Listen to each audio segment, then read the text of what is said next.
ভাই যেখানে ঢুকি প্রিটি লিটল বেবি সব জায়গায় এই গানটা চলতেছে, ঠিক আছে? আমার শুনতে শুনতে এত মেজাজ গরম, আমি ওই দিন বলছি কোন হুজুর লিখছে রে এই গানটা।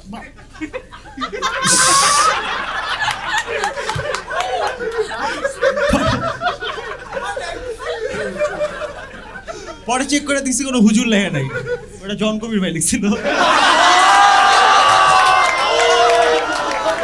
বেলাবোস গানটা সবাই শুনছো না? সবার শোনা হয়েছে মোটামুটি।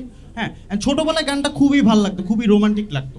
বিকজ গানের ফার্স্টে কি হয়, তুই একজনের ফোন দিছোস, তুই তোর এক্সরে ফোন দিছোস, তুই ফার্স্টে তুই জিজ্ঞেস কর যে হ্যালো তুমি কি বেলা বলতেছো না, হ্যালো 2441139 তুই কি বিকাশে টাকা পাঠাবি? তুই নিজে বলছিস তুই 10-12 বার রং নাম্বার পার হয়ে তারপরে পাইছিস তুই বেলাকে। তুই আগে ফোন দিয়ে জিজ্ঞেস কর হ্যালো তুমি বেলা বলতেছো কিনা, না ও কইছে যে রাস্তা ও গান গাইতেছে। এমনও তো হইতে পারে যে বেলার বিয়ে হয়ে গেছে, ওর জামাই ফোনটা ধরছে, ঠিক আছে? তুই জিগা ওর জামাই কি না, না তুই বলতেছিস রাস্তার কত সস্তা হোটেলে বদ্ধ কেবিনে বন্দি দুজন।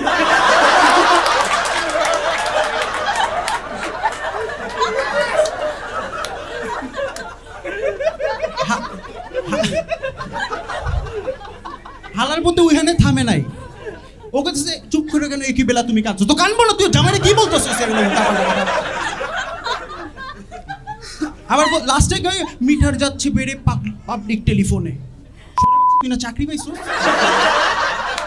তুই একটা পাবলিক টেলিফোনের বিল দিতে পারতেছিস না, তুই যাবি বিয়া করতে? প্রবেশন পিরিয়ডটা পার হতো। বড় হওয়ার পর যখন আমি র্যাপ সং শুনি আমার মনে হয় যে কারে মারবি, কালকে অফিস আছে, কালকে মানে কাহিনীটা কি? কিন্তু ওদের দেখবা যে বাংলা র্যাপ সং এর বলতে গেলে হচ্ছে যে এইসব কাহিনী যে বয়স যখন 1-8 বন্দুক করতে ফিট ফাট, আমি 18 বছর বয়সে তোরা বন্দুক কে দিতেছে বুঝলাম না। এখানে আমি এনআইডি কার্ড পাইতেছি না 18 বছর বয়সে, তুই বন্দুক হাতে লিয়ে ঘুরতেছিস। ভাই 18 বছর বয়সে তো আমরা অন্য বন্দুক হাতে নিছি না।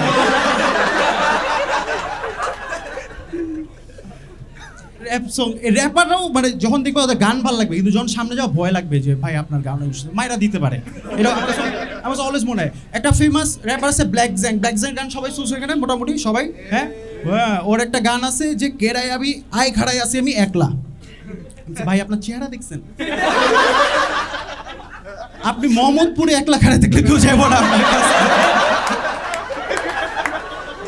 আস্তে আস্তে যখন বড় হয়েছে আরো ভালো ভালো গান শুনছি, জন কবির ভাইয়ের একটা গান শুনছি, সেটা গানটা ছিল খুব ভালো লাগতো আমার, যে আমাকে তুমি জাগিয়ে একা কেন ঘুমালে।